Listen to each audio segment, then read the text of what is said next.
While big companies stay healthy by devouring small companies, there's something we can consume that'll allegedly reduce our risk of Alzheimer's and Parkinson's. Coffee. But if you're not a Java drinker, no worries. We found some delicious ways to have your coffee and eat it too on the hit list. Ever wonder if coffee was bad for you?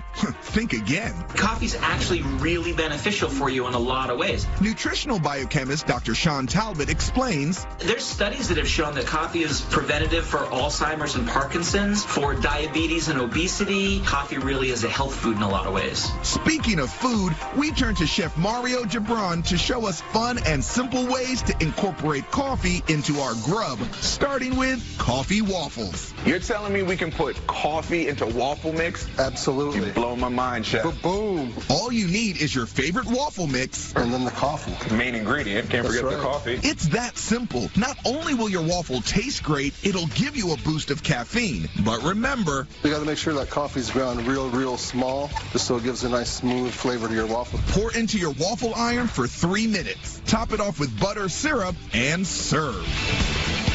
It tastes really rich. It's the coffee. Our next caffeinated creation is coffee rub steak.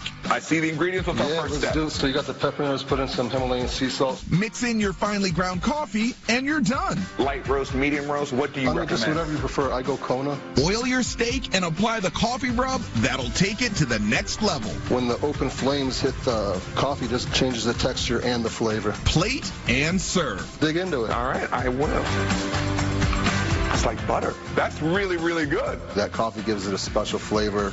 Our last coffee recipe is the Pick Me Up chocolate chip cookies. These are coffee cookies? Yeah. Keeping it simple, use your favorite chocolate chip cookie mix. And can't forget the main ingredient, the coffee. The coffee grounds. You got to make sure they're ground up real small for that smooth flavor. Mix it all up and, chef tip, try to keep it in the bowl. Yeah, well, you're dumping it all over the table right now, but that's all right. Toss in the oven for 12 minutes and voila. Chef, I've heard of people putting milk in their coffee, but I'm putting coffee in my milk. I feel like a little kid. I'm going to be wired on caffeine, but they're delicious. For full recipes, head to thelisttv.com. And that's Cooking with Coffee.